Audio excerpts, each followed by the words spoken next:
going to cover microgreens production today. We've got 8 hours of it, minus a lunch break. So relax and breathe, and we'll try and make this tolerable for everybody. What makes it more tolerable, I think, for all of us is lots of questions, and you can ask questions as we go. That way you don't have to listen to me droning on and on and on all day long. So what I'll do is I'm going to go through the introduction here just to give you a sense of all the stuff we're going to cover today. And then I'd like to get introductions from all of you so I have an understanding of what sort of production you're doing or you want to do, and if there's anything particular that you're hoping to get out of today. And if we see a theme, that might sort of shape how I talk about things over the day. To you folks in webinar land, hello. I can see you, sir. Could you put your shirt back on, please? Just kidding. Obviously, you can ask questions as well. So I'll try to look at the camera once in a while so you don't feel excluded. Okay. So we've basically broken things down into 5 sections today. So it's kind of well set up. We can take little breaks throughout the day. In the introduction, we'll introduce ourselves. If any of you have seen my talks over the past couple of days here at Permaculture Voices, you're going to have to listen to my introduction again. Hopefully you can sit through that. But I directly told a lot of you not to come to my talks if you're going to be here. So we'll start looking at what microgreens actually are, talk a little bit about that, and then looking at what I call the sort of primary components. And these are the things that are really the most important things around production. So the climates, the crop types, our seeds, soil, and our trays. Then we're going to take a look at infrastructure. There's a lot of different equipment that you need, as well as your growing space that we need to consider.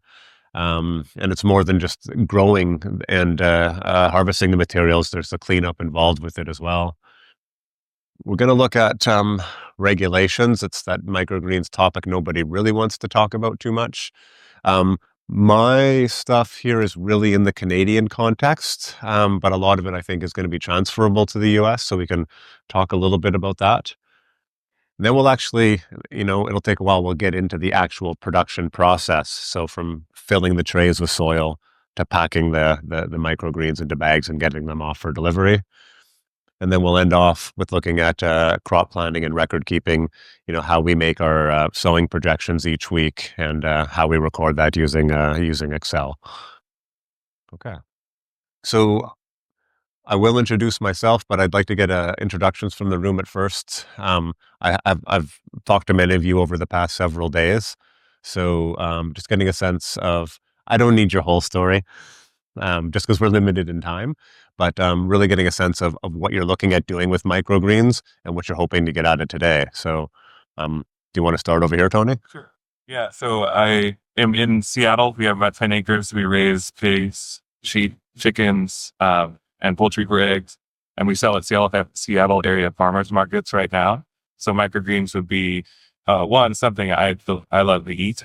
And 2, something that would be good to bring in as a separate product to complement our current livestock-centric offerings. Okay. Yeah. John and Sarah, we're in a small Puerto Rico lot, the biggest city in New Hampshire. What I do in microgreens is kind of a side thing to kind of ease our way into eventually getting to our garden. And that's sort of cool situation. Okay. Josh, about the 15 minutes.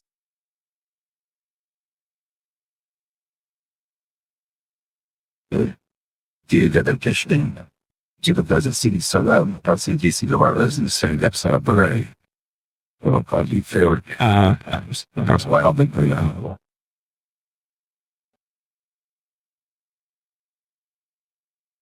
if I want to do it. Right. Okay, good. We're out in Denver, Colorado. At a small homestead. Starting to get my feet into the farmer market area. Once the produce be able to bring for the table. I've got some stuff in my outdoor garden that I want to get on what I've got. Okay. Good.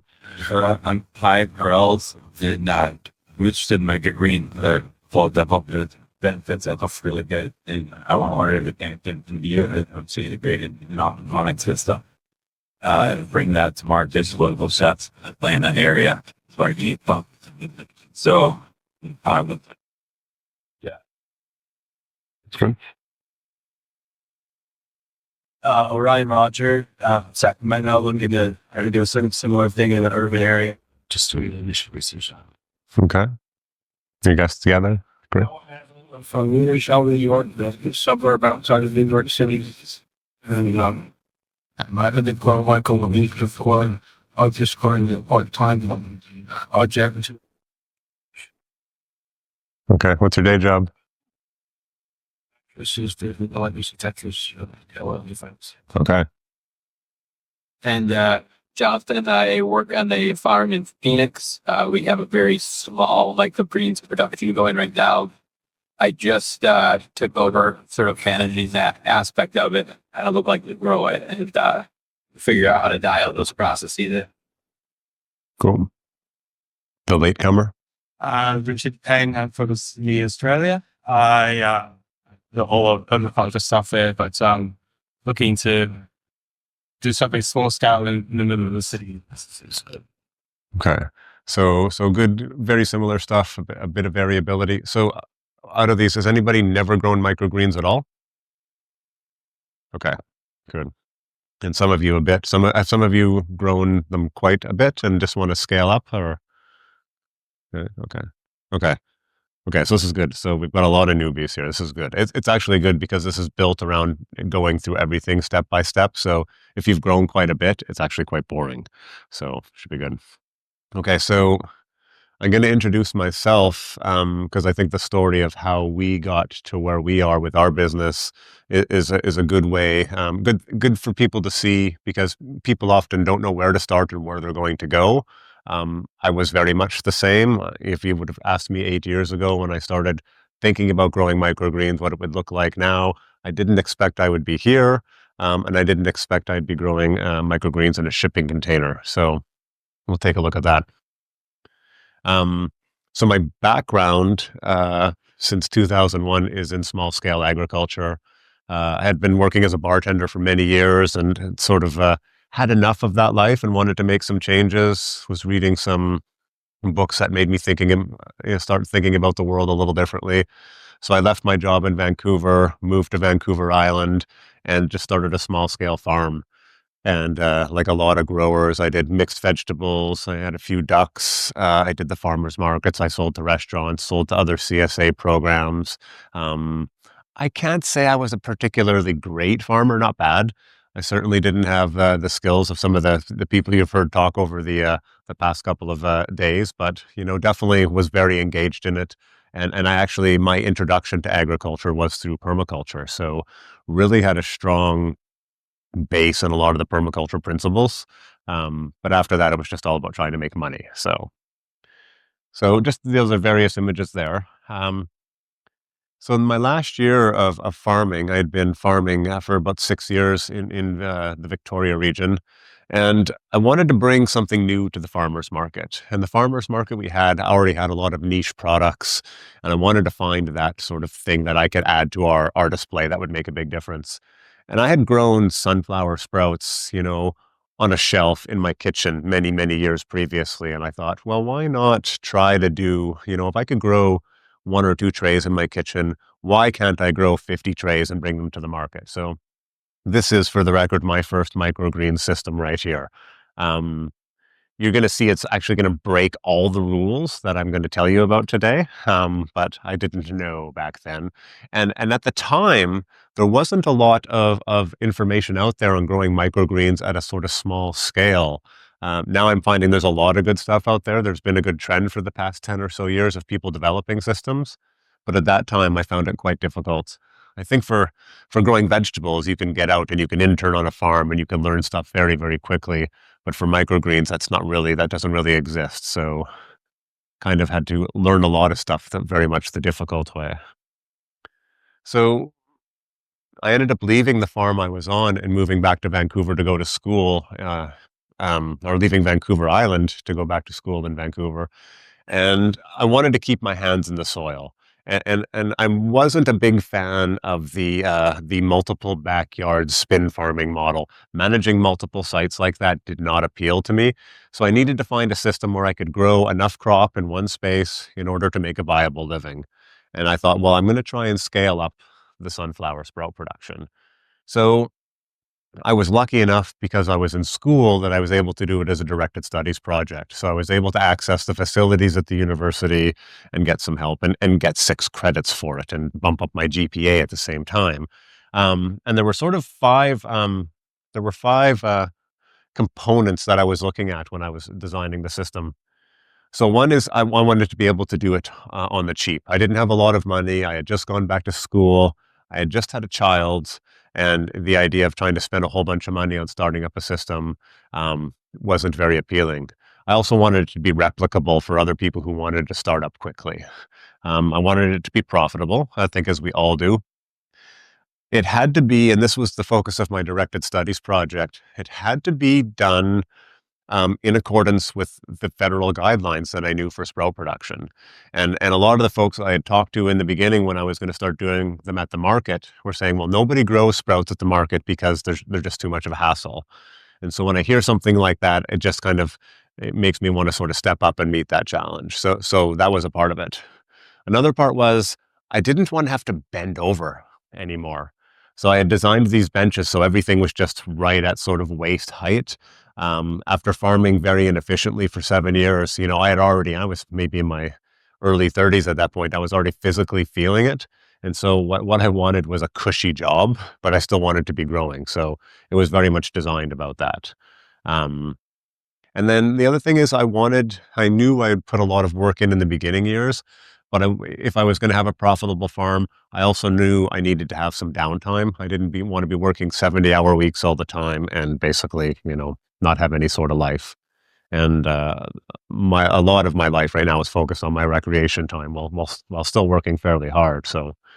So after a year at UBC Farm, I moved to another site in Vancouver and scaled up a little bit, which meant expanding the growing system that I was using, and then bringing on a few people to help me out so we could bump up production.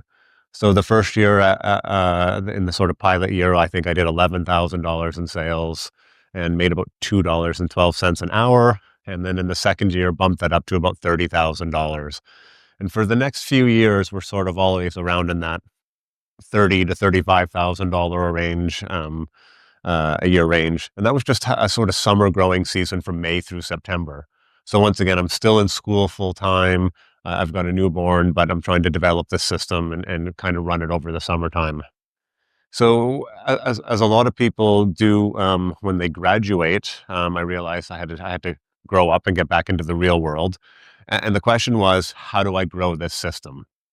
And what we had done is we had gotten a grant from our local credit union because we had turned the business into a cooperative.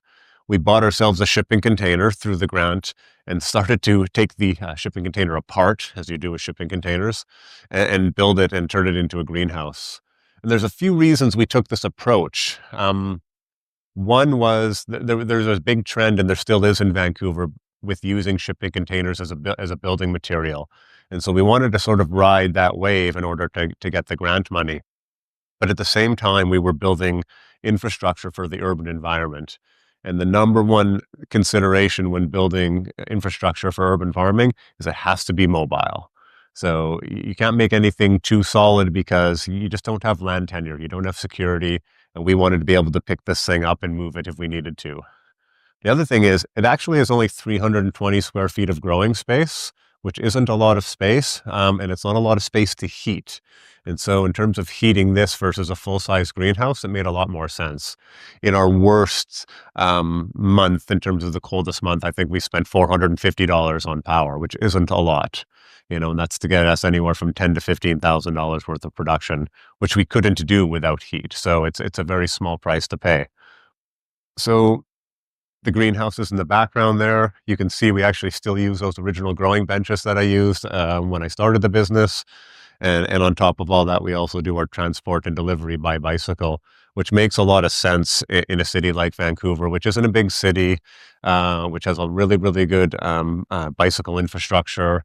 And realistically, I can fit $300 worth of product in one of those coolers. So we can actually move a high value of crop around very, very quickly and very efficiently. We couldn't actually do the deliveries we do in vehicle as efficiently as we do them by bike. There are some days when that job really sucks. One of the days, just leading up to PV3 here was one of those days. But in general, it's one of those things where you're riding around delivering sprouts on a bicycle going, this is my job. So it gives you a sense of sort of, there's a lot of different models. This is where we ended up. So hopefully you can come up with a vision or something that's going to work for you as well. So, so the year we built the container, our sales went from $35,000 to $100,000 just by extending our season from 5 months to 12 months. Last year was our second full season of production where we went from 100,000 to 160,000. So this year our goal is $200,000 in production from 320 square feet, 3.5 staff people. So it's a very efficient operation. Our costs are high, but our revenue is high as well. This container could probably produce $250,000 to $300,000 worth of product. So one of the things that appeals to people about microgreens is the high value, low space. And I have a feeling most of you will have very limited space availability. So it's something you can do. Well, we'll discuss this. We'll discuss our growing space as we move along here. So any questions there? All right, good. I've not had to move the greenhouse, and every year I feel we're getting a little bit closer to having to move the greenhouse. So we have a very unique situation in that we're on a piece of land very close to downtown Vancouver, and we have a handshake agreement which we don't actually pay rent for right now. The manager of the business that is housing us is great. They're very supportive. We're in a very good situation, and it seems very stable actually. So very happy with that.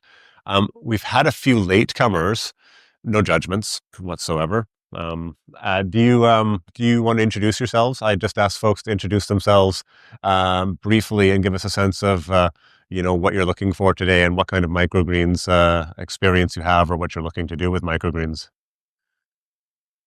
Yeah, no, there's someone else behind you. Yeah, we're judging two of you. Yeah, no. Really or unfair North Valley. I just started experimenting with microgreens. So good pea shoots, some sunflower shoots. Selling some of them to restaurants or out of this, just looking to the southern businesses. Okay, so you're growing already. Okay, good. So yeah, if you've got stuff to add, especially because you're in California, so that would be anything you want to add to stuff. It's good to have input, and anyone else, even though you've only grown small scale, if you have questions or things you want to add about what you've done that worked and stuff very specific to your operation, definitely let us know. And John, I don't know, like, was, I don't know, I stayed to play around homeless stuff right now. Maybe someone tried to do one restaurant and just started, and I'm also trying to replicate some other things in this city. And a lot of the spontaneous college that not over the big while. Right. So.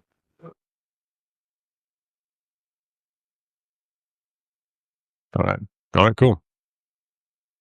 Okay. There's a few things, this isn't directly microgreens related, but there's a few sort of key things that have really helped our system operate. So these will be things to keep in mind, maybe throughout the talk and then throughout developing your own system. So number one is every single process, every single step we have in production has a very specific system for doing it. From filling trays with soil to harvesting and cutting to packing to moving trays from one part to the next, from washing and sanitizing trays, everything. So a couple reasons for that is by having a system, it's really efficient. So it makes sure you're doing a task as quickly as you can possibly do it, which means either A, you can move on to the next task, or B, you can go snowboarding later in the day, you can go hiking, you can go spend time with your family. That's important. The other thing, a few things with that too, it makes training a lot easier. If you tell somebody to go wash trays, that's different than spending 10 minutes with them, showing them specifically how you want trays washed. That'll save you a lot of time. And then in terms of troubleshooting, when there's a problem with production, We go through all the steps to look at maybe where that problem occurred. If everybody's doing things a little bit differently and you're constantly running into problems, you're not going to be able to source where that problem came from. It's like good experimental design. You just, everything has to be very consistent. So I am obsessive about systems, and you should be at least somewhat obsessive and then maybe become obsessive about it over time. But it'll just make you way more efficient. Attention to detail. There is no detail with a crop that has an 8-day growing cycle that is not important. So if you miss something by half a day, that's a measurable portion of that crop's lifespan. It's not like beets. If you don't harvest them this week, you can harvest them next week and take them to market. With a lot of these crops, especially during rapid growth, if you don't harvest it that morning, by that evening, you've lost quality. So timing is really important. And if you sort of get what I would call out of balance, your goal is always to get back into balance as quickly as possible, whether that's, just keeping your infrastructure and site clean, whether that's keeping on top of your watering, your ordering, anything. You should always be ahead of the game. There's no sort of catch up. And so this is always the goal, I think, with small scale farming. Like, let's try and be ahead of the game all the time. On small scale farming, it's really, really hard. This system, it is possible. And if you don't keep up, if you're not ahead of the game, you'll pay for that with productivity. You'll probably pay for that with disease. So, yeah, posing for the camera back there. So we're always doing a little bit of research. We're always playing with our systems a little bit, with our growing a little bit to see if we can do things better.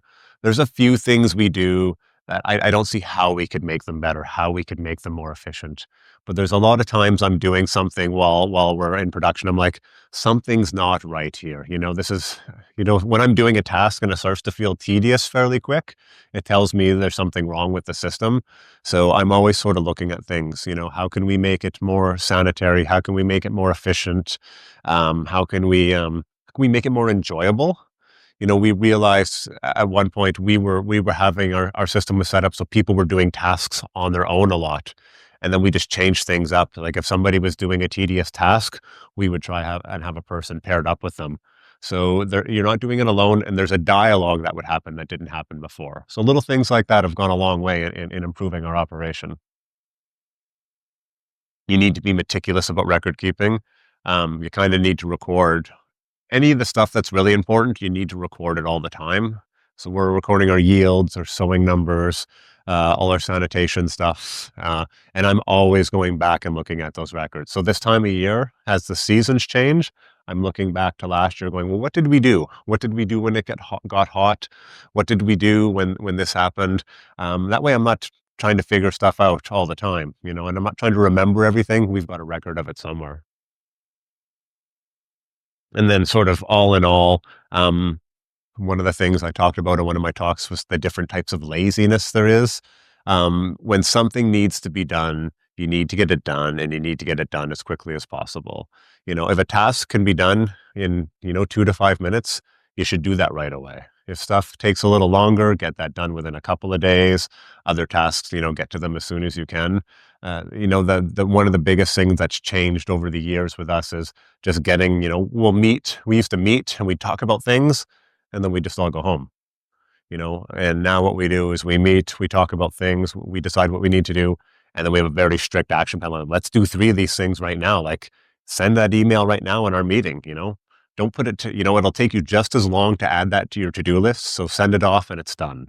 So a lot of detail about just responding to what's needed in the system, executing what needs to be done, and then basically hopefully seeing the benefits from it. If you don't do anything, nothing's going to happen. And that's been a big, big lesson for us. All right.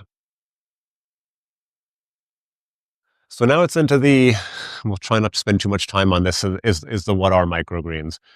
And we, for the purposes of this workshop and listening to me, are going to consider microgreen sprouts. Now, sprouts are what are considered a high-risk product. So sprouts, since the mid-70s, there's been a number of pathogen outbreaks attributed to sprout production. And what happens is you've got your growing system, you've got a pathogen in your system, And the system in which sprouts are grown is really, really good for sprout growth, and it's really, really good for pathogen growth. There's lots of moisture. There's lots of food in the seed. It's warm. It's perfect conditions for pathogen growth. And for folks that were other talks, what's the most likely source of pathogens in your sprouting system? Your seed. So you're potentially bringing in a pathogen, and then you're growing it in these really good conditions. Now, I don't want to be dramatic about that. It's just sort of a reality that people should be aware of. The whole microgreen sprout debate is almost, I wonder if the microgreens term sort of came together. We called our stuff sprouts for many years. And then we actually switched to using the term microgreens to get away from the stigma of sprouts, but we still treat them like sprouts. So we'll talk a little bit about that. But there are some differences, and there's some very specific characteristics about microgreens that we'll look at here. So microgreens are grown vertically. Oops. So when we were, is that coming up there? Okay. I was expecting something else to come up there. So microgreens are grown vertically. So if you're growing sprouts in say water or something, they're kind of all mixed up. Roots are going off in all directions.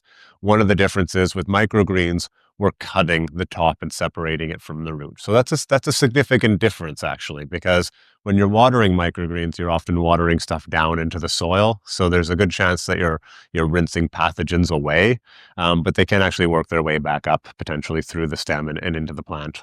We'll get too much into that. We're usually harvesting at either the cotyledon stage, which is the two sort of primary leaves, or the cotyling leaves that come up, which are actually the seed in a lot of crops like the sunflower. So those leaves there are actually the seed that has come up out of the soil.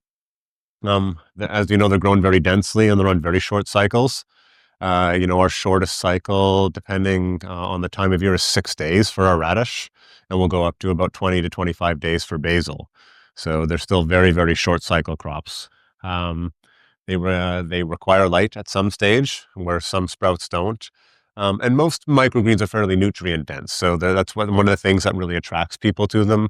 Besides being pretty tasty, there's a big, nutritional and health benefit to them. So it's important to know, I think, within the whole sprout microgreens debate, we talked about this in one of the presentations, know what your local health authority thinks. Some are more slack. Microgreens and sprouts, they're different. Just do this, just do that, and you're fine. Other places are very, very strict, where you need to have very good temperature control. You need to pack in a very specific way. And then we'll talk later about having a facility. And we've talked about the different ways that a lot of us have grown microgreens on a small scale. Some of you talked about doing it in a garage or a basement. I grew them in my living room one winter. And the question I always ask myself is, what would the health inspector say? And the health inspector would not be pleased, I think, to see, my microgreens up here and then my kids' toys underneath. It's just not a reality for a thriving business. But from a development point of view, I say, do whatever you need to do to learn to grow. But as your business grows and becomes more substantial, you do need to have an adequate facility. So keep that in mind. What is your plan for growth and success if you need to upscale your facility? I know I've talked about this with a lot of you folks, and there's been these sort of pauses about, this isn't going to be easy. But if things go well and the sales are there and you develop the systems, you will find a way to basically, to find another place to grow. So I trust that those things will happen. So we'll look at some of the different microgreens. I'm sure you folks are familiar with a lot of these already. Our big thing is sunflower shoots. We've been growing them for a long time. The first year I did production, that was all I grew. I basically went to the farmer's market and sold sunflower shoots, and it worked. There was a market for it, and there still really is. For other places, it might be pea shoots. I've seen a lot of pea shoots, actually. I saw them at SFO. I saw them in the airport here. I think one of our dishes here had them as well. It seems to be maybe a little more popular in California. A lot of the brassicas, whether it's broccoli or pak choi, the Asian vegetables, arugula, a lot of those are the microgreens, and they're very different Then the sunflower and the pea, which are sort of bigger and hardier microgreens, which is the target market we're looking for. And then other ones are sort of the smaller, daintier, really accentuating dishes in a restaurant, really good for garnishes. So there's almost two different product types within the microgreens world. So that's something to keep in mind with not only your growing system, because they like different growing conditions, but also your marketing. You would market that stuff to two very different crowds. So something to think about. Buckwheat is the worst microgreen ever.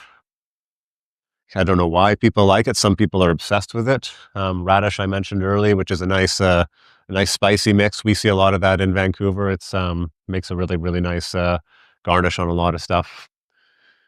And yeah, onions. There's all sorts of things. Amaranth is another one that looks really, really beautiful. Is anybody growing something I haven't talked about? Anything quite unique? Beets, yeah, beets, chard. Yeah, you can do a lot of those as well. We've tried. They didn't do too well in our system, but they do make really, really nice. Yeah, chia is another one. People doing chia shoots. Yeah. So there's all sorts of things you can do. If you've got a market for microgreens already, bringing something new to that is, if you've got chefs that you work with, chefs love when you bring in something new, and they love when you bring in something that nobody else has. So we're playing right now with cilantro shoots, and we had a bit of trouble in the beginning, but now we're getting it down. It always takes us about a month or two to perfect a new sprout, and so the chefs love it. So yeah, think about that and how you can add to your microgreens list. So the why grow microgreens, I have a feeling you all kind of know why to grow microgreens. We'll look at some of the stuff. Oh no, I'm keeping it on there. So I took a lot of the words out and tried to put more images up because words suck on the screen. So the reason I got into microgreens is because it can be done on a really small scale. So those of you who are in an urban setting, that's one of the main reasons.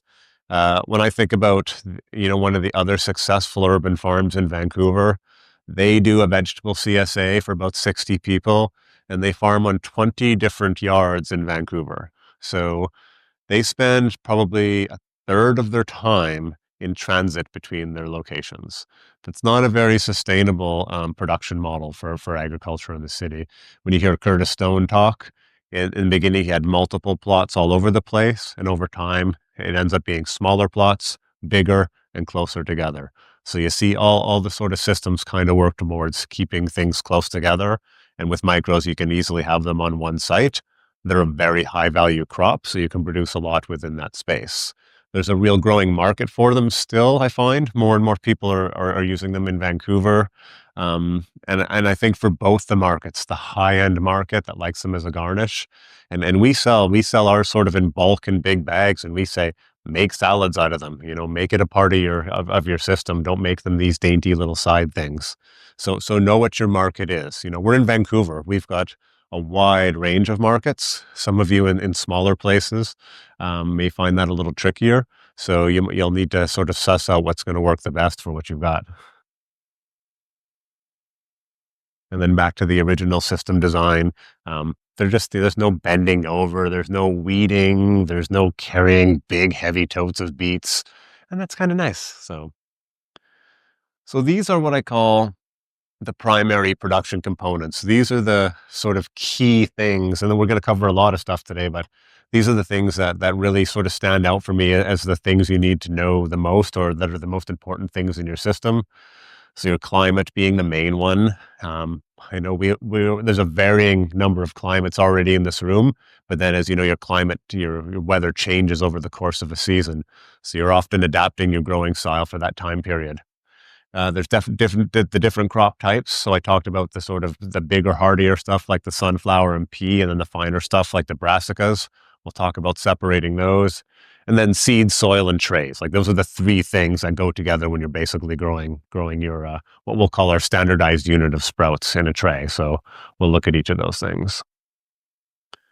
So climate shouldn't be anything new to you folks. What we're talking about is weather, and usually specific weather for a region.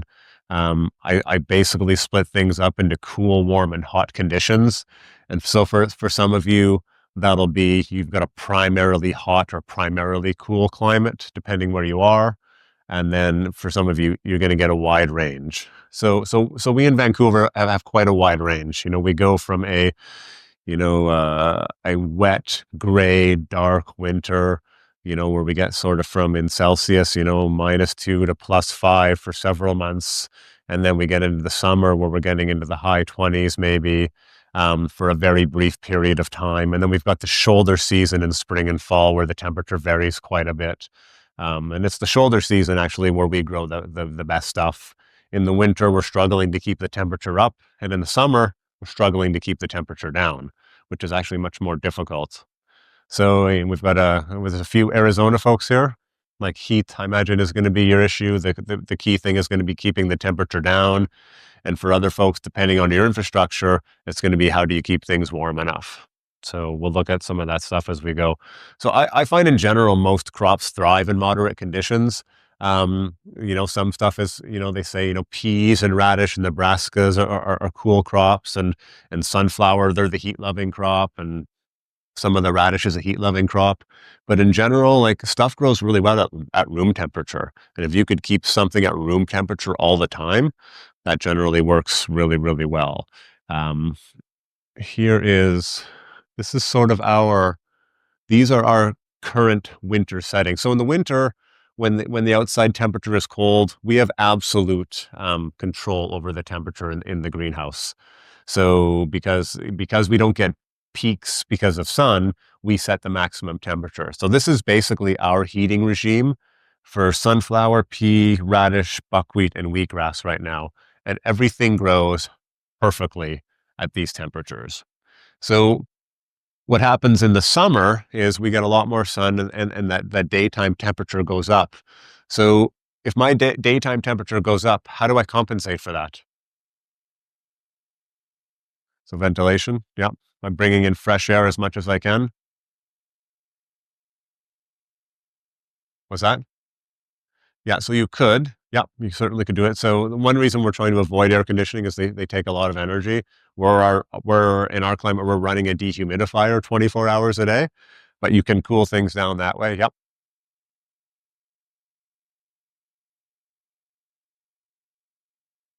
Yeah, so we don't in our system because that puts the humidity way up. But it's one way. If you're putting misted water into the air, it'll pull a lot of the heat. That doesn't tend to last for too long, and then it could create more humid conditions, which increases your risk of disease.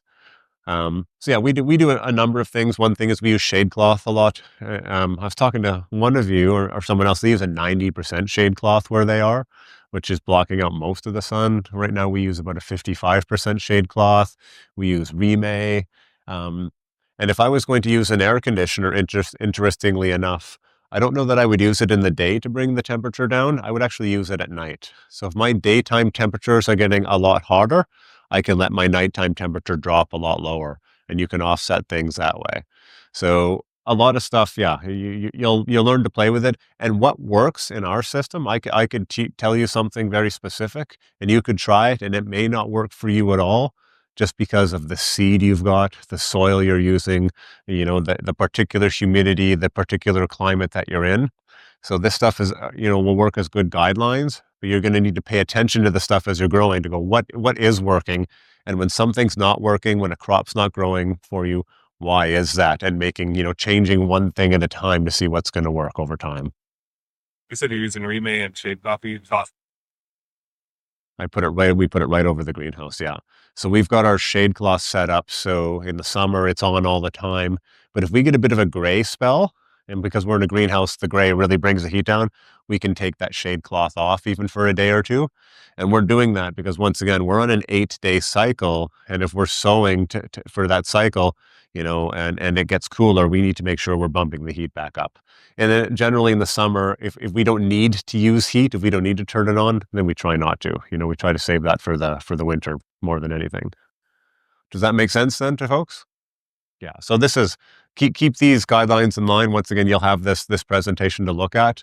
And so if you've got, and this is just, we just have a thermostat and it's just set at these temperatures, right? We don't really have to do anything with that. And then we've got for cooling it down, our shade cloth is up, and then we have a fan that comes on when it hits a certain temperature and just draws fresh air in. So very basic technologies will help you control that temperature. the more control over the environment you have, the easier it is to keep it into optimum conditions. So if you've just got a hoop house and that's it, you might find there's more sort of challenges in that. So maybe your conditions are a little cooler. And if that's the case and your conditions end up generally being a little cooler, what's going to be your strategy for that?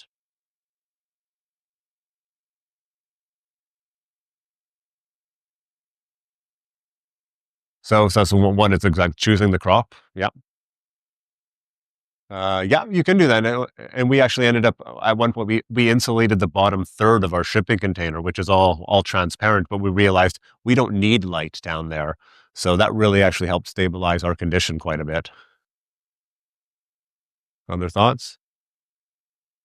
Yeah. So that's a big one. And we used to do this a lot. So when I was just growing it in a bench, when I had um, very, very little climate control, if we knew, and I would look at the weather obsessively every single day. Because if I need to lengthen my growing cycle, I need to make that decision days before I would usually sow. So yeah, if we're going to go into a cold spell and you have minimal climate control, you need to lengthen your cycle. And same thing if you're going to hit a hot spell, you can shorten your cycle. So we could probably shorten radish to 5 days, if we had really, really warm conditions and other stuff. You can only lengthen it so long depending on your space, because if you're doing multiple harvests a week, you're going to have a lot of overlapping batches. You'll figure that stuff out as you go. So yeah, you can play with your cycles because your harvest day isn't going to change. And we'll talk about that later, right? You're probably harvesting for specific delivery days for your restaurant, specific pickup days for a CSA, or you're harvesting for a farmer's market. So I can't decide to harvest a couple days later if my market is on Saturday. So those are very set dates. So your sowing date can be flexible. Generally, your harvest date cannot. And once again, yeah, if you're in warm conditions, if I don't, in the summer, if we don't harvest our sunflower on Friday, they're no good by Saturday. They put on a lot more growth and they start to put on their second set of leaves. Our restaurants don't want that. They become bitter, they become fibrous. It's just not the product we want to sell. So the timing is crucial. Not as big as a problem in the cooler conditions. What's another thing you can do then? If you've already got a farming operation, some of you might have this already. My crop is ready for whatever reason, even though I'm harvesting Friday, my crop is ready on Thursday. What can I do to really slow that crop down?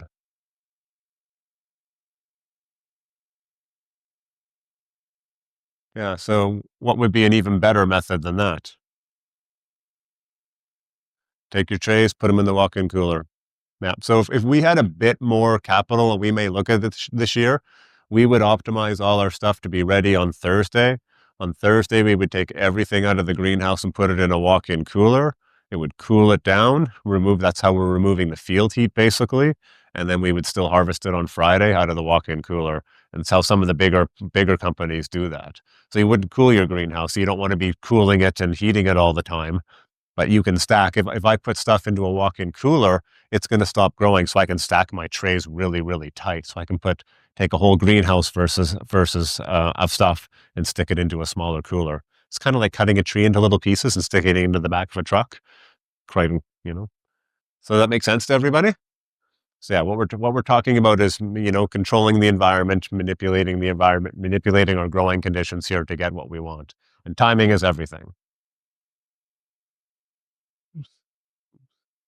Okay, so I talked about this already. So when I talked about the sort of the bigger, hardier crops, and then the more delicate, finer, sort of garnish crops, I generally break them into small seeded and large seeded crops. So the large seeded ones or the small seeded ones are generally the more delicate ones. They like the cooler conditions. So once again, like the brassica family, there's hundreds and there's actually some huge microgreens companies here in California that ship all over North America. And a lot of their stuff is Mizuna, Mibuna, Tatsoi, Bok Choy, arugula, all the Asian greens, a lot of the brassicas. There's a huge range of those, a huge range of colors, all very, very delicate. Those like a lot cooler conditions. They don't do particularly well in our conditions, actually. And then the larger seeded stuff is the sunflower, the pea, the buckwheat, even radishes a little, and they end up growing big, fast growing, hardy, resilient sprouts, which, aren't as sort of fine looking on a dish, but they make a great addition to salads. So very, very different crops, and they tend to grow in generally different conditions. So one of the reasons we've chosen the large seeded crops is one, we found there was a market for it for us. Two, what we were trying to do was make people think of microgreens more as a salad green than a garnish. You know, a lot of people in Vancouver really think of them as something pretty and dainty and very elite, and we were really trying to get away from that. And our productivity is a lot higher. So I can get in a tray of sunflower maybe 700 grams, you know, a pound and a half or more out of that. And in a good tray of cilantro, I might get 150 grams, 200 grams. So my price point on that is very, very different. You know, so we sell everything at $5. We'll talk about that. Our small bags at $5, and that just makes a difference of whether that's 40 grams or 125 grams. So those are big, very different products. So this is sort of for you to determine about what's going to work in your market. You know, what are people going to buy? And the more niche your product is, which means, you know, the higher the price per unit, the more niche your market is. So that means it's going to be a lot tougher to maintain those customers and find new ones. So yeah, we talked a little bit about this, some of the small seeded stuff. So the radish is a small seeded crop that we treat like a large seeded crop. So we grow it in quite intense conditions because it can handle it. And then a lot of the stuff we mentioned there before. There's always exceptions. So basil is definitely a small seeded crop. It's a tiny seed, but it likes the hot conditions. So you'll see some stuff like that. So take in mind what you know about the crop already. Obviously, the basil's not going to do as well in the cooler conditions. And then the large seeded crop, I mentioned a lot of these already. Sunflower, pea, and buckwheat are a few that we do. We played with corn shoots as well. Anybody grown corn shoots? It's an interesting one. Corn, you grow it in the dark the whole time. And if you get it in it, you want to talk about timing. There was this window of harvest with corn shoots, which was about a third of a day. If we didn't get it at the right time, it would go from being tender and sweet and perfect to chewing a blade of grass. And when we could get it right, people really loved it. It was like eating pure sugar. It was so sweet. But in the end, it turned out just to be too much work for us and not a big enough market. Every once in a while, people sort of, you know, ask about it, but we kind of know what we like to grow, and, you know, we don't like to step beyond that. So does that make sense there for different types of seeds and different types of crops? Any questions? Any questions there in webinar land? Oh, yes. Oh, you could do that for sure. Oh yeah. Oh, okay, good. Assuming people in webinar land are actually there. So when this when you're on TV or a radio show, hoping somebody's listening to your program. All right.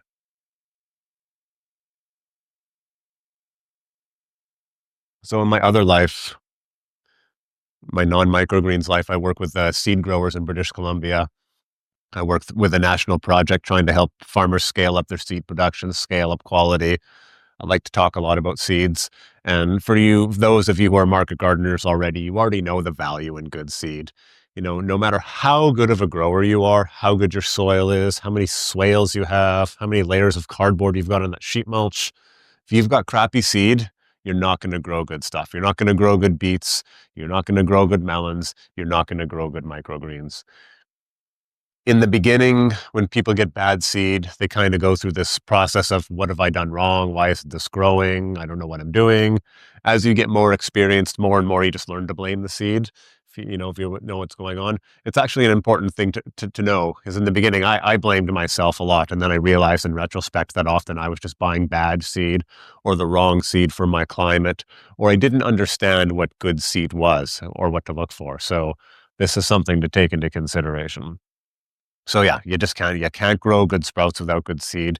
We've had some bad seed before, and it took me a while to understand what good seed was. When I first started growing sunflower, I had looked and looked and looked for seed, and I ended up getting this hybrid seed. It was a non-organic seed, but it was a non-GMO hybrid seed from North Dakota, and it was the most incredible thing I had ever experienced in my life. They would grow fast, whether it was cool or hot or warm. They would grow super uniform. So every single tray was like like, those shag carpets where they're really thick and they've got those nice little, just perfect. They would grow really big before putting on their second set of leaves. They were just the perfect seed. They had a great texture. They had a great taste. They would store really well. I miss those seed so much. But they weren't organic seed. And over time, that ended becoming a very strong value for me. So I moved away from them. So a few pictures of different seed there. In general, I'll say the seed we get is fairly consistent for most of our crops. We're sourcing from the same supplier all the time, who sources stuff basically on behalf of their customers, like a good supplier does. But the one, and I'll talk about this, is sunflower. We find there's a lot of variability. So we'll get into that. So let's talk a little bit about what makes good seed, because if some of you are market gardeners, you already know some of this, but throw some stuff out there. When you're thinking of good seed, think about it within a general context, within a microgreens context. What are you looking for? So germination rate needs to be high. Why does it need to be high? Right. Why don't you want half empty trays? It's a loss of money. You're not going to get much productivity. Why else? Yeah. So anything ungerminated sitting on the surface of your soil is going to raise your likelihood of disease. That's a major one, actually, with that. So what else? Yep. Other stuff? I've got like 30 stuff as things that are going to show up on the screen here, folks. So maybe not quite that many, but.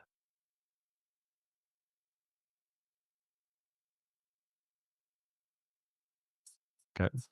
Yeah, so you're buying stuff that's specialized for sprouting. Stuff's coming in, your supplier's pathogen testing it for you on your behalf before they're sending it to you. So you've already done a big step in alleviating any stress you've got about bringing pathogens in. Absolutely. Why is that important? Visually and for harvesting, I bet. Absolutely, yeah. Yeah. You don't want some sprouts that are that big and some that are that big. The problem with the ones that are this big, if they're sunflower, I often still have the hull attached. For those of you who've done a lot of hull picking with sunflowers, I've done a measurable percentage of my adult life has been picking hulls out of sunflower. So it's the first thing I notice with the batch of seed. If I don't have to pick hulls, I really like that seed. Yeah. Okay. All right, I'll let you guys off here. We'll throw some stuff out here. So germination rate is your number one thing, and you think about that with any sort of seed. When you're using that seed, you want to get the most out of it as possible. With some stuff, you might buy a carrot seed. It has a low germination rate, so you can increase your sowing rate. Doesn't really work the same way with microgreens. You can't increase your sowing rate too much to make up for that. Want vigorous growth. If stuff grows too slow, you're going to have a longer growing cycle than you like, even though in some crops that may be desirable. So that would depend. I like stuff that's variable in terms of being able to grow in both cool and hot conditions. We see a lot of variability in that with some of our lots of seed. Disease resistance. Sometimes that's due to growing conditions, but a lot of the time it's an inherent value in the seed. A tricky thing with disease we find is often when we bring in new seed, it does get a little bit more disease. So what's often happening is there are sort of fungal spores and other things that come with that seed. And when that it gets introduced to your production system, it doesn't have a lot of competition. The ecosystem, and there is an ecosystem within your growing, whether it's your basement, whether it's your garage, whether it's a greenhouse, whether it's a hoop house, there is an ecosystem in there. So often when seed comes in, you can get a little bit of disease in the beginning, but over time, everything will start to outcompete that and it'll balance out. So it's a good thing to remember when you bring in new seed. If it has hulls, that sheds them easily. We've noticed a lot of variability in this with sunflower. So if we're trying to look for seed and we get a lot that doesn't shed the hulls, we generally don't buy them. The labor cost on that is just too much. So pathogen free, we talked about that. We buy all certified organic seed. We don't really have any exceptions to that at the moment. Looking for local seed. So in our case, we're looking for Canadian grown seed. We grow a lot of buckwheat and peas, even sunflowers in Canada. Sometimes our seed comes from Canada. Sometimes it's from the US. Sometimes it's from Israel. Sometimes it's from Italy. So it comes from all over. So we try to source stuff locally as much as possible. Once again, we work with our broker all the time. What have you got? If they're looking at something in Canada, we're really encouraging them to do that. Here in California, there's a lot of crops that grow here. You can reach out and find the folks here. That's going to go a long way. Uniformity and growth, easy to source. So these are one of the things that you may find a really, really good seed, but if it's coming from Eritrea and it's really, really difficult to get it to North America, you're going to spend a lot of time and a lot of hassle trying to get it, and maybe halfway it gets held up somewhere. So with a lot of our stuff, there might be other options out there, but it has to be easy to source. So we're not spending hours and hours and hours just trying to order seed. That it is an issue. It's going to be something that stores well. So hopefully you've got seed that's well dried down. It's been handled and it's been packaged and it's been shipped carefully. We notice in some of our batches variety and variation in photosynthesis. Some stuff just doesn't green up as quickly as other stuff. So that makes a difference. If you've only got 3 days of light, you really need stuff to get green within that period of time. Slow to produce true leaves with something like sunflower. Some of them want to put on true leaves really, really quickly, which isn't very much an aesthetic feature that folks are looking for. Other stuff can, sort of waits before it puts that on. We like a big leaf, and we also, it has to be something that has a good texture when you're eating it. It could look really great, but sometimes it's just mealy or it's not quite right. So we do a lot of testing. When we won't buy sunflower seed without testing it thoroughly first. Because when we buy the seed, we buy a lot of it. And if we buy the wrong seed, then we're stuck with it. A couple of years ago, we had this Italian seed that just was inconsistent. It didn't green up very well. The size was all over the place. And we were kind of embarrassed to sell it. We didn't get a lot of feedback from our customers, but we knew it wasn't the product we wanted to sell. It wasn't super productive. It didn't have a great taste. It wasn't a big seed. And we felt it really sort of set us back. So when you find a seed you like, definitely buy lots of it. So as we mentioned, so we buy from one single company right now in Canada called Mums, and they specialize in sprouting seed. So all the stuff they do is basically tested. So they not only pathogen test it, but they grow it out in their system. They grow some stuff in soil. They grow some stuff on fabric mats. They grow some stuff in water. So they do comprehensive testing before they even offer it for sale to the public. So I'm calling them up all the time saying, what does your next batch of seed look like? How is the germination rate? How's the uniformity? They'll send it out to some other growers. What kind of feedback are you getting?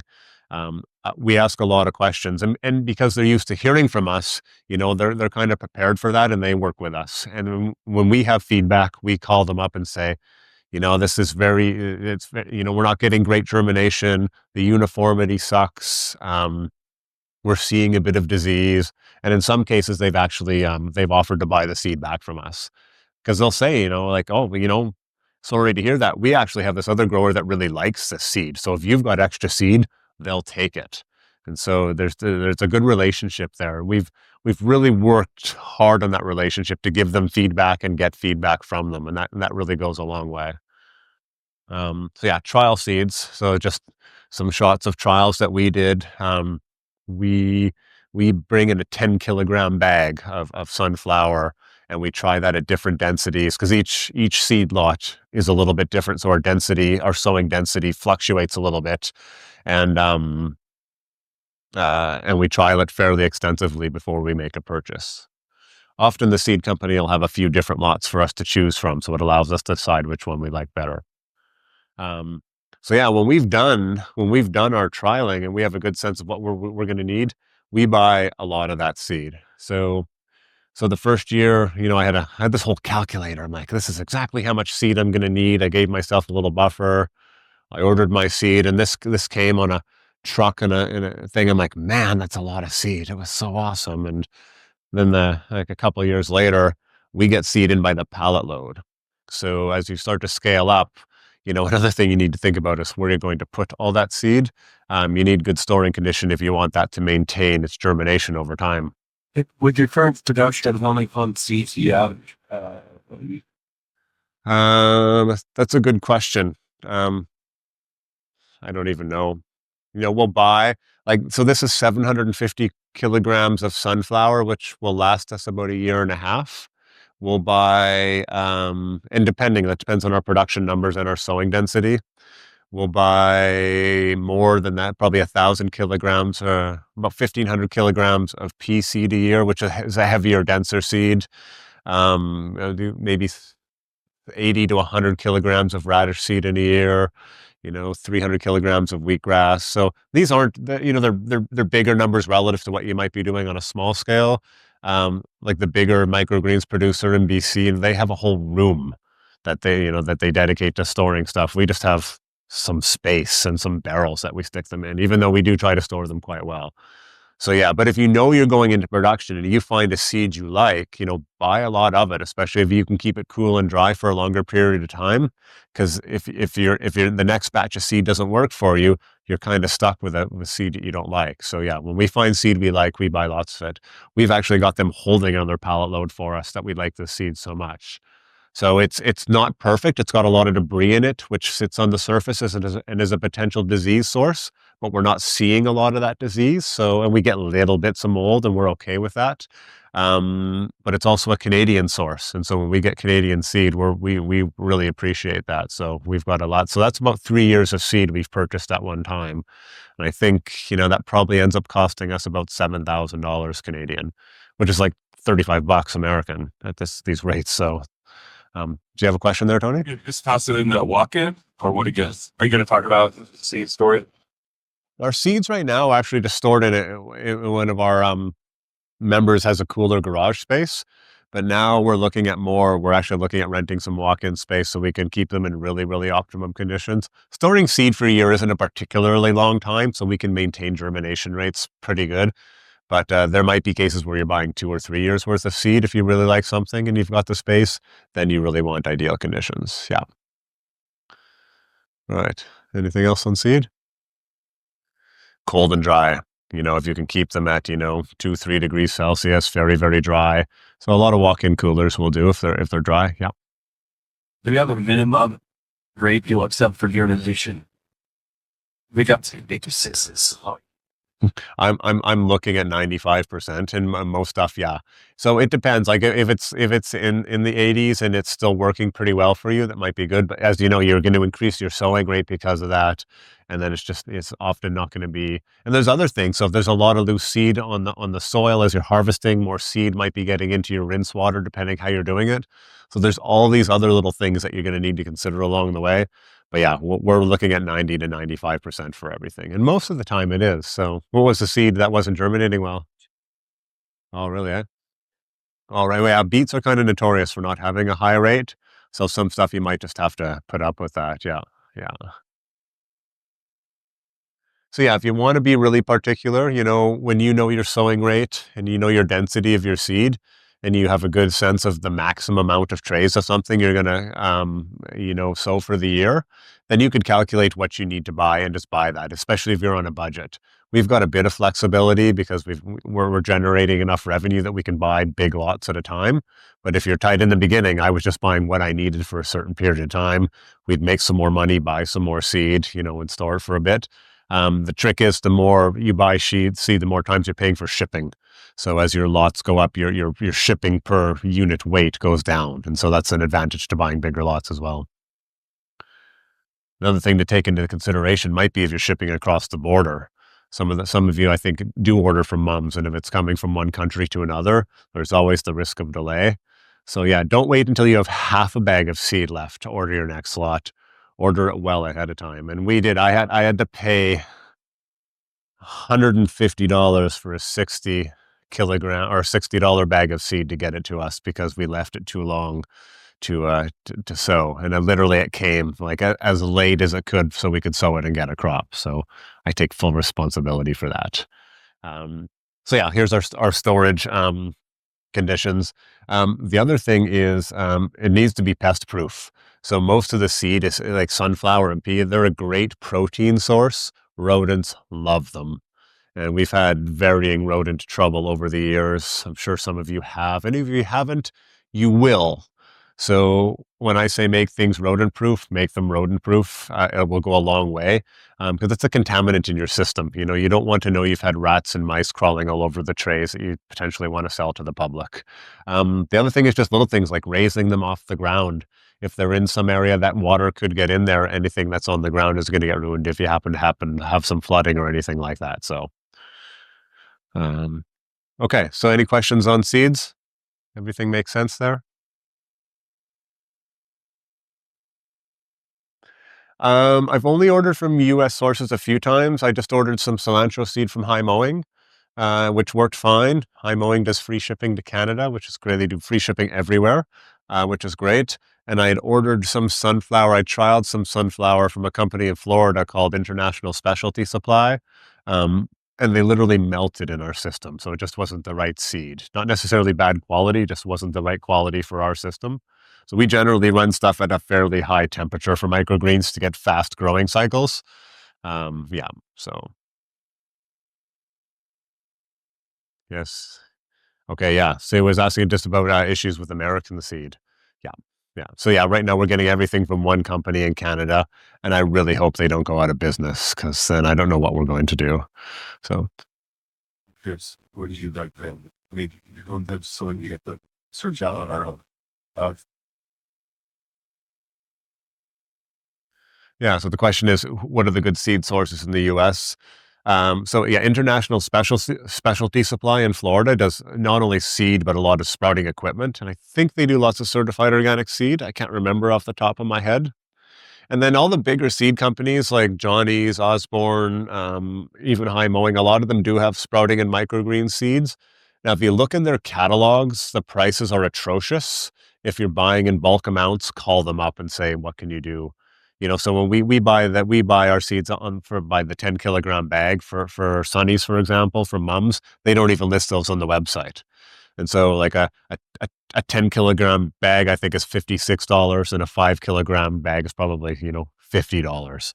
So your price just goes way down when you start growing. So their website is generally towards the sort of retail consumer crowd. And then their sort of phone call stuff is for the commercial growers. So yeah, you're definitely getting a better rate if you're ordering more. So keep that in mind. It's always worth calling a seed company, whether it's for microgreen seed or vegetable seed. When you need larger quantities, you're always going to get a better price. Yeah. And same thing, like find out who at Johnny's or who at High Mowing is their microgreens person and flirt with them, get to know them, send them emails of pictures of your system, so they know you and they'll start looking out for you. That theme has been coming up through this whole conference. Build a relationship with your seed supplier. So when I call mums, I talked to Lisa Mum. She owns the company. She goes out of her way to do things for us. It's we promote them and they look after us in return. So that really really goes a long way. And that you need to put a high value on seed. So that relationship is very very important. So okay, good on there. Let's move on to soil. So my one hat I wear my microgreens hat. My other hat is my seed production hat. My degree was in soils, so I can geek out on soils a little bit. I'm not going to do that. Yes, I am going to geek out a little bit, but nothing. We're going to keep on task here. So yeah, your soil is your sort of is the terroir for your microgreens. You've got, depending how you're doing it, 1.25 to 2 inches of soil for growing these microgreens over their very short life.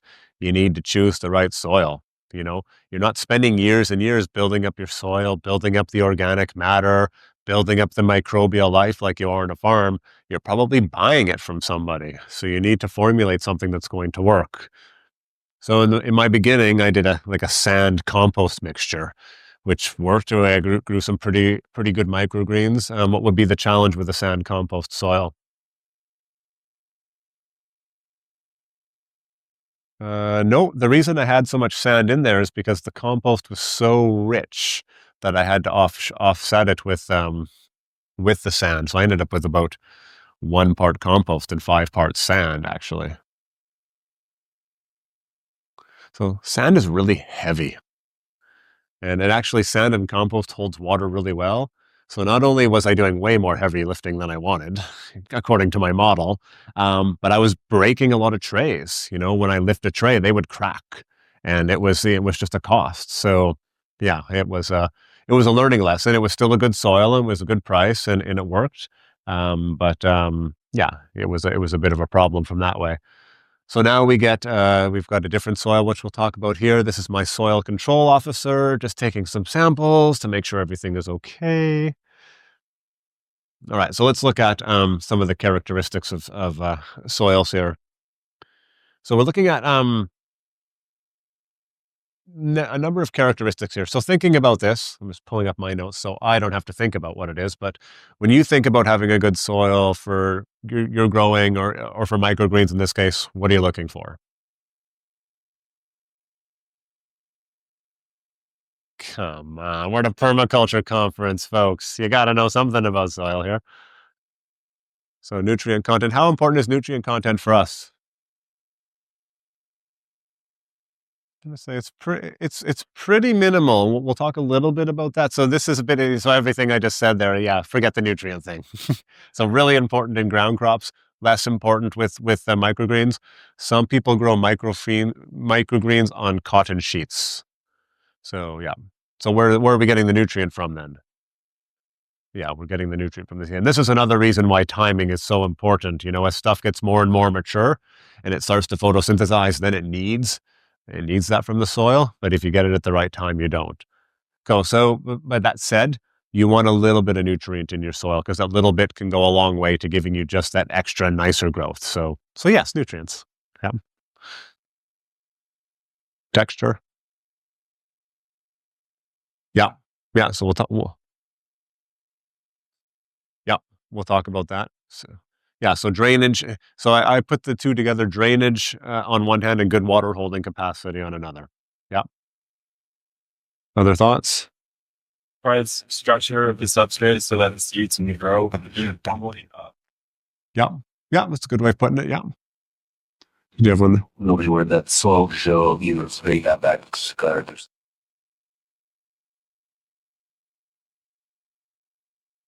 Yeah. Somebody's around. I hold on. Yeah, that's a good thing to consider. We'll talk a little bit about that actually. Yeah. Other thoughts there? Who else to have them? What's that? Price? Yeah. Price and ease of availability. When it comes down to it, when you start calculating the volume of soil you'll bring in versus per tray, price per tray seems low. But yeah, if you're paying twice as much for a soil, that might be a bit prohibitive. At the same time, if that double price soil does the trick, then you should pay double price for that soil. Yeah, so good. This is stuff. The other thing I have here, so it kind of relates to prices. It has to be readily available. So if you have a soil that you can get, from May through October, but you need soil in December as well, that can be a bit of a challenge. And I had to hand mix soil once because I ordered our soil a little too late. Again, like I did with the seeds. Generally, I'm ahead of the game, but not always. And we had a snowstorm. And the soil company couldn't get trucks out of their lot. And so we ended up having to buy each individual component from a variety of places and mixing it up for a week or so before we could get our soil in. So another thing to consider would be it's got to be disease free. And so you want something that's a nice clean soil as well. And so yeah, we get ours made for us by like a horticulture supply company. And when I called them up, they had a bunch of soil mixes that they had. We talked a lot about what we needed and what we wanted, and we worked it out and we formulated something. And I'll show you what we basically came up with. And none of this should be new to a lot of you folks. This would be similar to what you would use as a sort of potting mix if you're doing starts at the beginning of the year. So our base component of our soil is peat moss or coir. So peat moss, we're all familiar with, harvested from peat bogs. It's going to be the sort of bulkier soil. It's going to be the water holding base. There's a whole lot of mined peat. So a lot of peat actually comes from Canada. So we like to destroy our own ecosystems. Now coir if you're not familiar with it, is a byproduct of the coconut industry. And so what they do is they take the shells and they grind them up into this product that's very much like peat with a slightly higher pH, so it's not as acidic. So we actually do a little bit of both in ours. I think we're probably like our full mix is probably 50% peat and then maybe 20% coir than the rest of the other components. As similar as they are, we've trialed a few mixes with just coir instead of peat moss. Just doesn't work for our system. And I've heard growers that use just coir and no peat moss. So once again, you can read all the forums you want and get on the Microgreens Facebook page and hear what people grow for whatever reason. Just the source of their peat, the source of their coir may work for them, but may not work for you. So you've got to try a bunch of different soil mixes. I played with a lot of soil mixes because I was really soil geeky when I started developing the system. So I was really curious about, what was going to work best. So while the peat and the coir are holding our water, at the same time, we need to be able to release water. So we use perlite or vermiculite as a way of loosening that up. You'll be very familiar with that. It also makes the soil a lot lighter.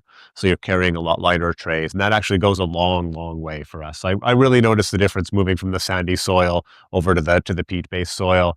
And I had avoided using peat for many, many years, just from an ecological standpoint. Now I just don't care. It just doesn't matter. It is still sort of something that's on our mind. We just haven't been able to find an alternative that's really going to work and be consistent and be easily available. So yeah, we're kind of jumping on the peat moss train. You don't perlite birds don't make like kill they're two totally different things. They seem to be the same. They work very much in the same way that they allow a lot of pore space in there. They really lighten things up and increase the drainage. My impression is you get slightly higher cation exchange capacity from vermiculite, so it would actually help hold on and release nutrients better. So if you can get one of the two, I would use vermiculite. Yeah. So the third big component here. Question there, Jose.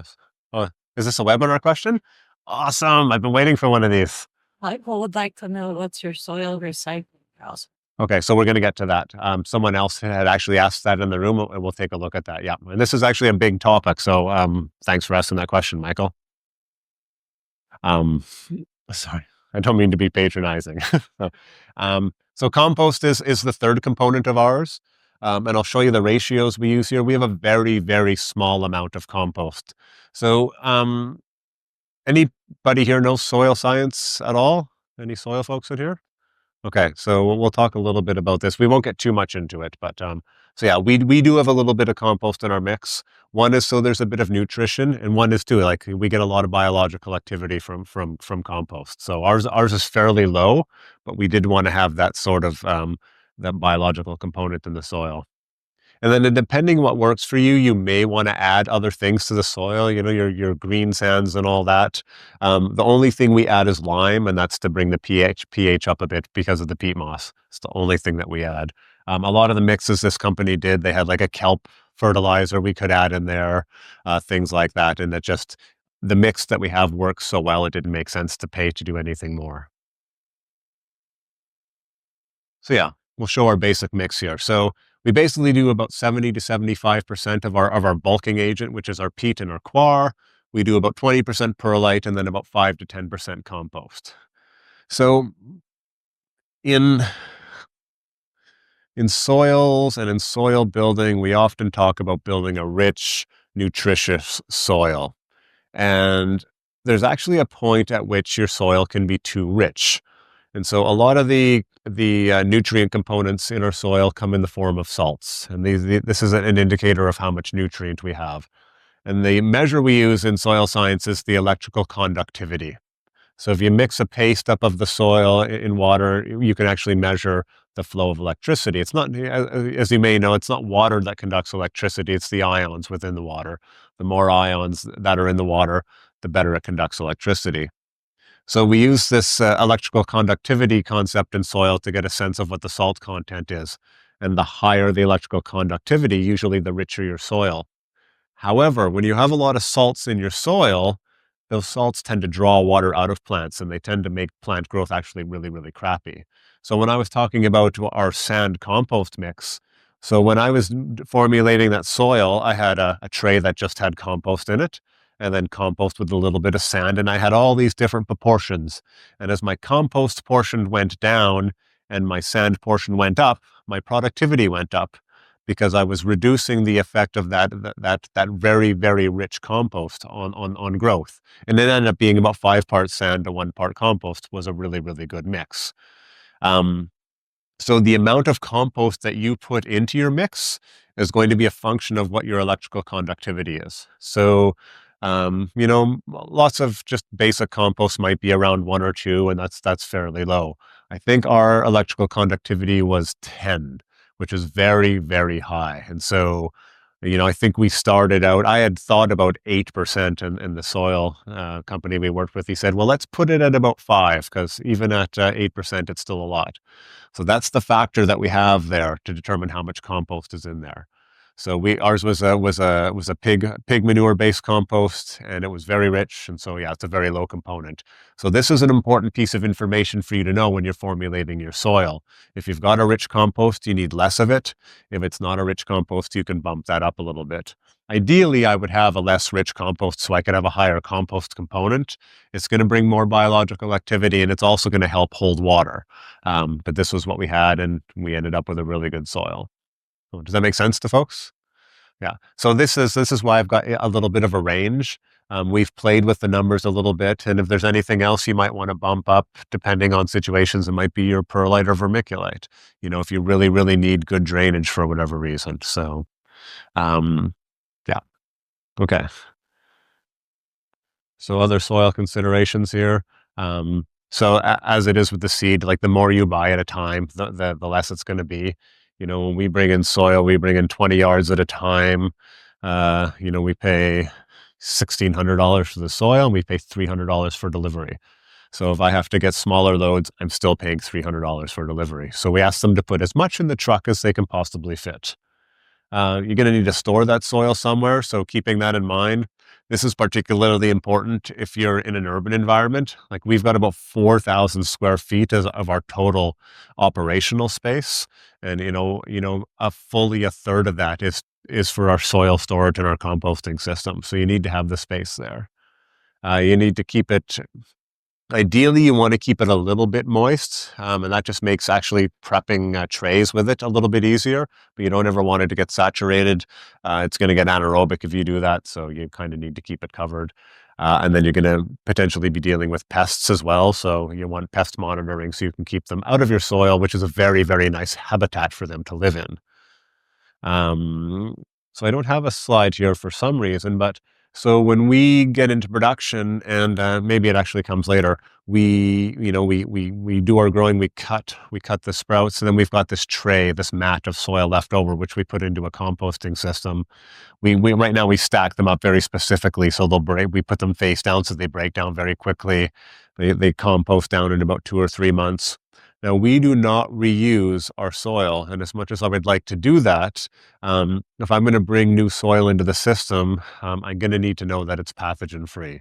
And so after sort of sitting on our site and going through our growth cycle, composting on our site, I don't have faith that that would be the case. And so we had tried that. We had rented ourselves a bobcat for the day. I brought in a truckload of manure. We mixed all the soil we had on site with this manure. Made a great compost pile, heated it up really good. We monitored that for a few weeks. It cooled down.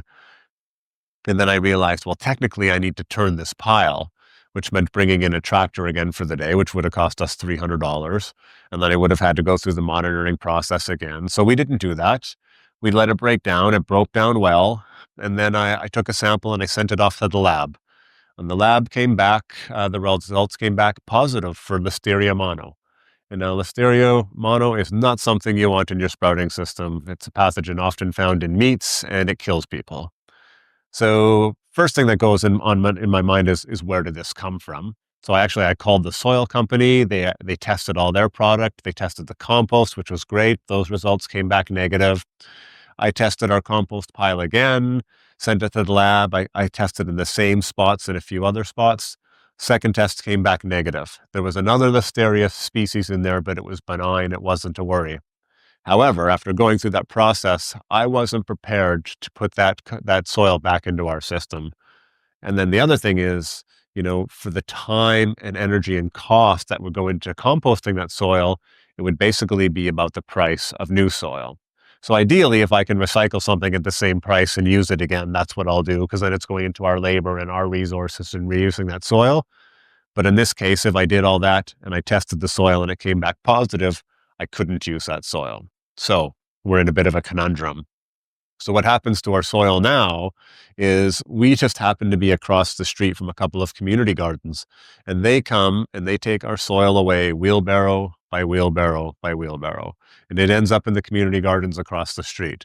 Some of the local farmers come by and they take it for a potting mix. Other people come by and they take it so they can put it in their garden. It all leaves our site. So we would use it for ground production, but we don't have land. The surface we're on is a contaminated gravel surface. We don't grow anything but microgreens in a greenhouse. So we actually have no use for that soil.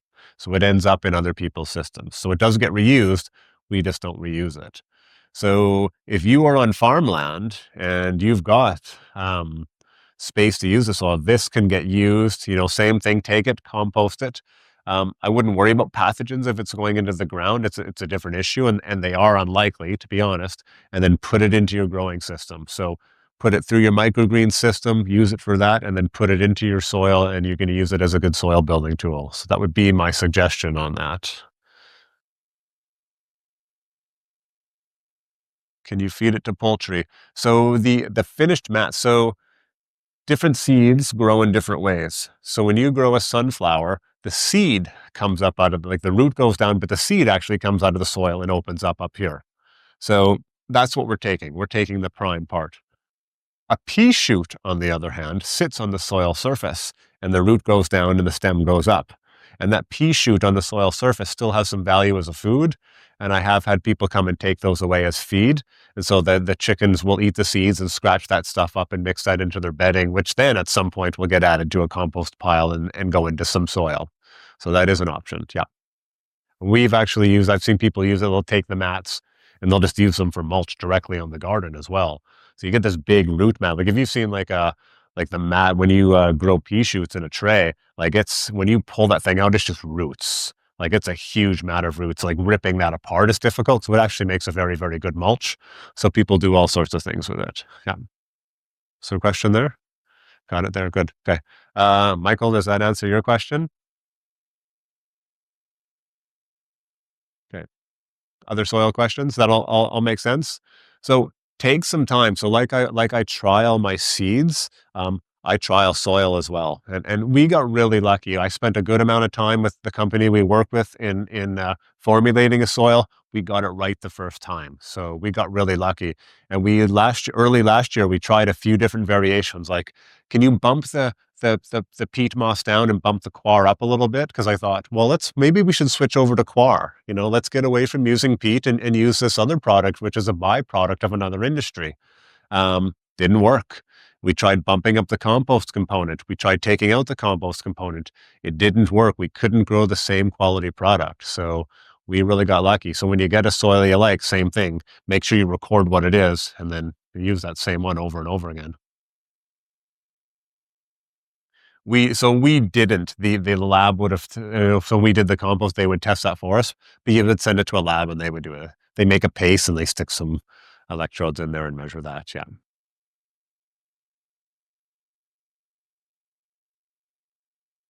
No. So the question is, do we vary our pH on what crop we're growing? Not at all.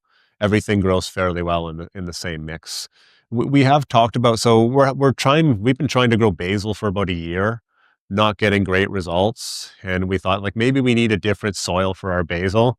So part of our system, everything has to be simple. If we have a different soil for the pea and a different soil for a sunflower and everything, it gets a bit complicated. We thought about that. Maybe we would say when we're mixing our trays for basil, we would add a little bit of compost or something, maybe to make it a little richer because it's in there a bit longer. Now I'm starting to blame the seed on the basil. Maybe we just have the wrong seed in the system. So yeah, everything does fairly consistently in what we've got. Anything else there? Yeah. Ever tried micro wrestle? No, and I think it's the next thing we'll look at, is trying to do some stuff like that. Like we get great growth, like it's incredible growth, and people are like, do you treat the water and do you take the chlorine out of the water and do you chant and get the water vibrating on the right level? No, we just pour water on it basically. And so because our growth is already so good, yeah, well, I don't see how we could make it better. But yeah, I think over time. When we talk, it's one of the things we talk about a lot is bringing in that biological component, which is a way of possibly mitigating disease risk, right? Because we don't have disease, I guess we're just not acting on that. So yeah, okay. I'll move on to trays here. So for those folks who've been at Jean-Martin Fortier's workshops and Curtis Stone's workshops over the past few days, we've talked a lot about the standardized bed.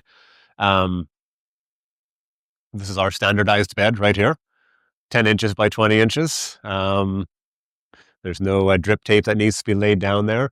So this is your standard 10-20 tray that you would get at any nursery that you would do your starts in. The difference with the tray we use is we use trays that are 1.25 inches tall. So they're very, very short trays. So when you think about that, you've got 1.25 inches of soil. That's all your product has. Some people do use the deeper trays. We'll look at that in a little bit.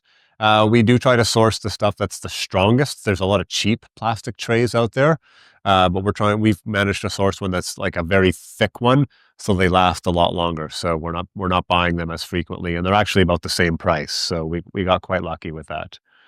Um, you don't need to use a 10 by 20 tray. And if you look online, you can find there's lots of different trays. There's square trays. There's some that are smaller as well.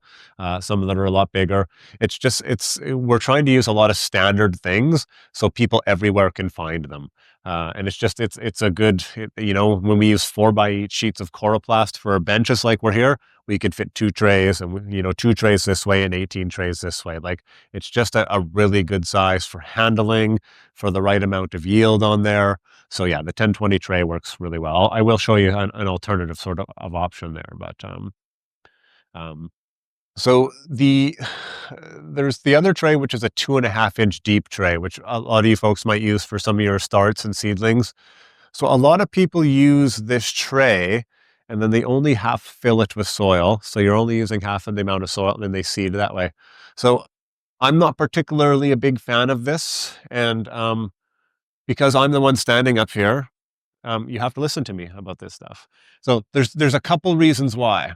So number one, so I've experienced this, and I don't know if other folks do this and they've experienced it, but I've experienced enough to know not to do this now. Is so we do some tray stacking, which we'll talk about during the germination stage.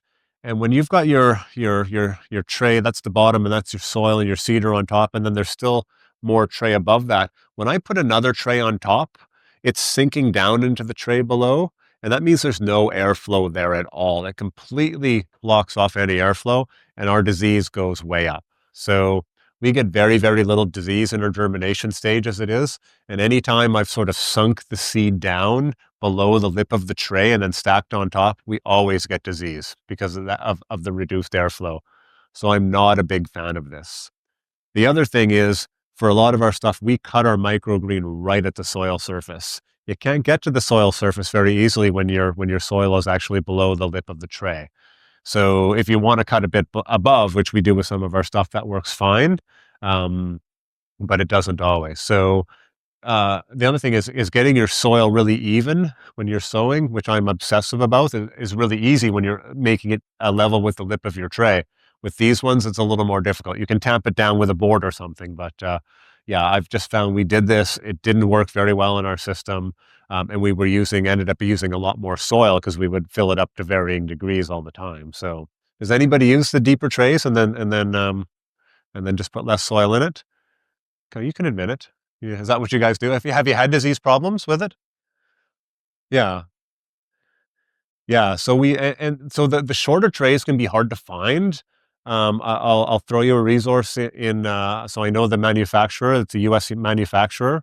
So they can give you some distributors, and they're sturdy. They're like these 2.5-inch trays. A lot of them, either they're really weak or they're strong, but they're quite expensive.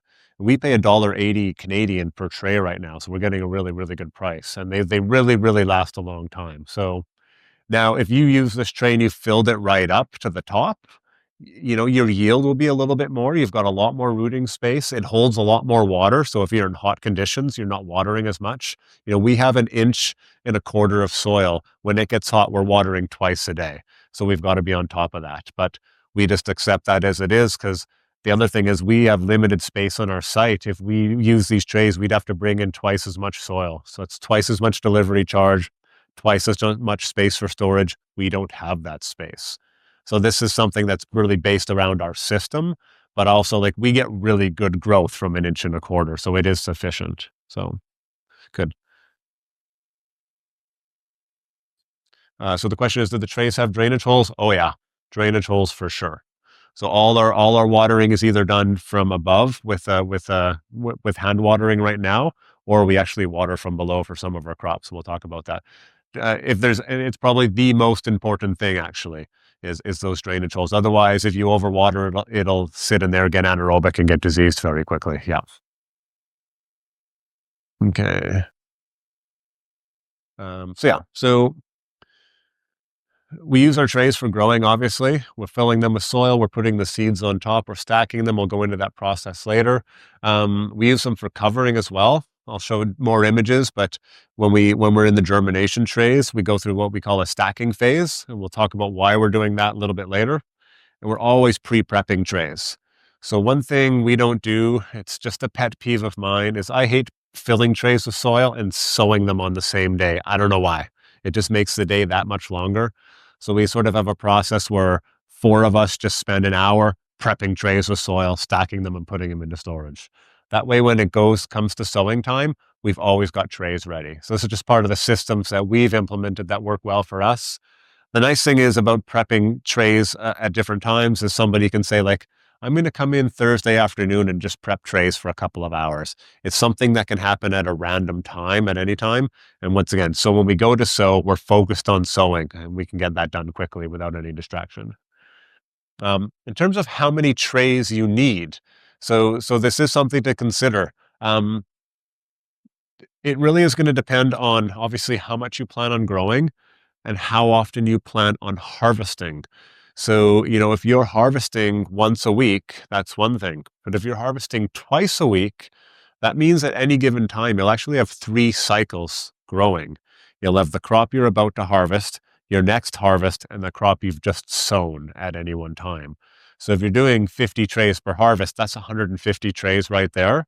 Plus, you want to probably have about 50 or 100 trays ready to go for your next sowing. And then you also need, when I showed you the stacking, empty trays to go on top. So I basically say try to have 3 to 5 times as many trays as you're going to grow for one harvest a week. And then 5 to 7 if you're doing it twice a week. We probably have, I can't even tell you how many trays we've bought over the years, thousands and thousands of trays. And the other thing is if you're selling trays, they don't always come back, even if you're charging a deposit. So the trays come and they go, the trays break. And we always just want to have a good supply of trays. So in the beginning, buy what you need, but it's, and this is what we used to do, as the revenue got better and our production scaled up, it's I'm going to go buy another 100 trays. And if just this flexibility, so one day, when we have a good tray prep day, we'll have a week and a half worth of trays ready to go. So for that next week and a half, we don't have to think about that. We pull them out, we lay them out, we sow them, we get on to something else. So it gives us a lot of flexibility in our system. I have pictures later, which I'll show you, but there are alternatives to these trays. So I know people use all sorts of things, restaurant trays or cafeteria trays and things like that. What you'll find over time is a lot of that stuff probably doesn't work that well. But one of the bigger growers, the big grower in BC they use aluminum baking trays. They just put a couple drainage holes in them and they work well. And one of the reasons they do that is because their heating source is a cement table. And so because their heating source is from below, the aluminum is a good conductor and brings that heat up. And so what's nice about bottom heat is you can have bottom heat to really just heat your crop, and you can have a cool environment. And a warm bottom with a cool environment grows a really nice sprout. So keep that in mind if that's an option. And that's the sort of stuff, like that's big infrastructure that's quite expensive. But if you're running a farm already and you happen to have heat mats or something because you're doing it for starts, that might work quite well. We would love to be doing bottom heating in our greenhouse. We would love it. It's just we could not come up with an affordable design to do it. We can't, like the cost of putting an infrastructure to do hot water heating, which is generally what you do for those tables, was just too prohibitive. But we probably wouldn't heat the greenhouse at all. The warmth coming up from the soil and into the crop is just creating enough of a microclimate right in that growing environment for the crop. And when you've got those cool conditions above and the warm conditions below, you get a really, really nice product. So that's one you should write down. That's a good little thing to have. So